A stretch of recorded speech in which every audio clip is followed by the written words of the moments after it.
मो नाम हेउछि लिली। मु गंजाम जिल्लारे बाहा हेइछि। मो स्वामींको नाम दीपू। एही कहानीटी मो बाहाघर समयरे घटिथिला। चतुर्थी रातिरे मते मेडिकल नेबाकू पड़िथिला कारण दीपू जानी जानी एभଳି କରିଦେଲେ ଯେ ମୋତେ ଶେଷରେ ଦୀପୁ ଆଉ ଘର ଲୋକ एम्बुलेन्स रे मेडिकल नेकी गले। तेबे आसंतु जानिबा एही ओडिया काहानीरे असलरे कण घटिथिला सेदिन रातिरे कहिबाकू बहुत हस लागुछि किंतु एहा सत। तेबे चालंतु जानिबा संपूर्ण डिटेल्स कण घटिथिला सेदिन रातिरे। मोर बाहाघर 2002 मसीहारे हेइथिला। सेही समयरे मोर बयस 15 थिला। मोर आउ दुईटा सान भौणी थिले। सेथिलागी मो बाहाघर कम बयसरे होई जाइथिला। सेतेबेलकू फोन रो सुविधा ठीक से नथिला। मोर बाहाघर संपूर्ण ऑरेंज करिकी करा होइथिला। सेही समयरे गिहागेही हेबार अर्थ मु आउ मो सांग माने स्कूल रे पढ़िबा समयरे भाबुथिलु जे केवल चौथी रातिरे स्वामी केवल आमको करिवे।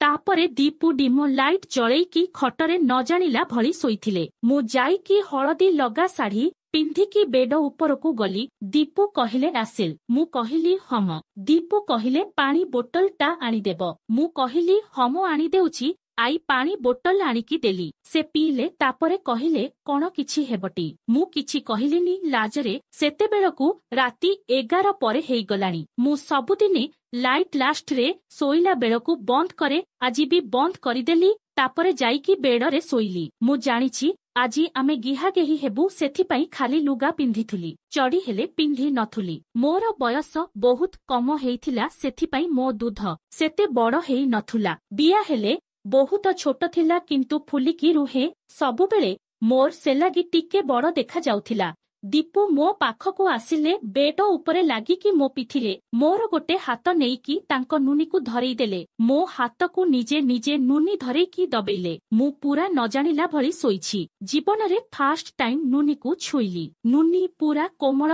आउ गरम लागुथिला। दीपूंको बयस 26 हेइथिला सेतेबेले किंतु बांड पूरा काठिया कदली भଳି हेइथिला। से मो हातरे तांको बांडर चमड़ाकू मेलेईकी आगकू पछकू कले। एबे जाए मु खाली छुईछि किंतु देखुनी केमितिया हेइछि बोली कारण लाइट बंद थिला। से थातेईकी मो जंघ संदा आडे आउ पेट आडे हाथ मारिले। तापरे लुगाकू ढिला करिदेले। अंधार हेइथिला सेथिपाई मते सेते किछि लागु नथिला। प्रथम थर एभଳି हेला बोली मु पाटी चिपी चिपी हसुथुली। तापरे से मो पछपटे सोईकी ही मो जंघकू टिके टिके टेकिकी बियारे आंगुठी पुरेइबाकू चेष्टा कले। हेले बिया बहुत छोट थिला। तांको आंगुठी ठीक से पसई पारु नथिले। मते हेले सेतेबेलकू सल सल लागुथाए। किछि समय एमिति मते टणाटाणी करिकी मो बियाकू मेलेइबाकू चेष्टा करुथांती किंतु तांकू हेले सज लागु नथाए। लाइट बंद थिला सेथिपाई मते हेले सेते किछि लाज लागु नथिला। किछि एमिति चालिला। तापरे तांकू सज लागिलानी बोधे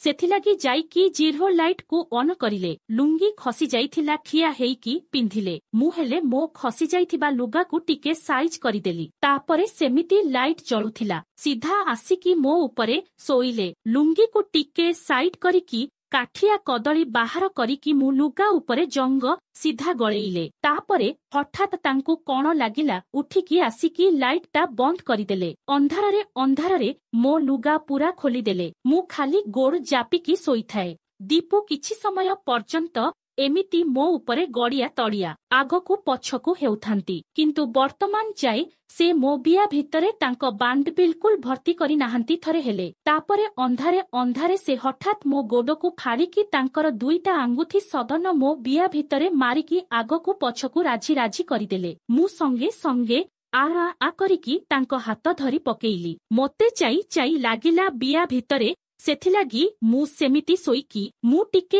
आंगुठीरे बियाकू छुईली। मो हाथ टिके ओदा ओदा लागिला। मु कहिली टिके लाइट टा लगा। से कहिले हम लगेइबा रुह आउ टिके रुह। मु कहिली रक्त बाहरुछि बा लगाओ लाइट टा। दीपू उठिकी लाइट लगेइले। देखला बेलकू बिया उपर जाक मो गांडी जाक आउ बेडसीट साड़ी रे खाली रक्त।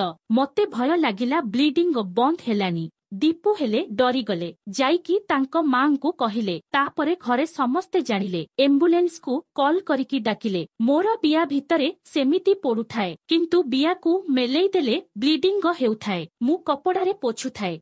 ଦୀପୁ ଆସିକି ଖାଲି ପଚାରୁଥାନ୍ତି ଆହୁରି ବାହାରୁଛି। ସେଇଠୁ ଗୋଟେ ପ୍ରାଇଭେଟ ଆମ୍ବୁଲାନ୍ସରେ ଗଲୁ।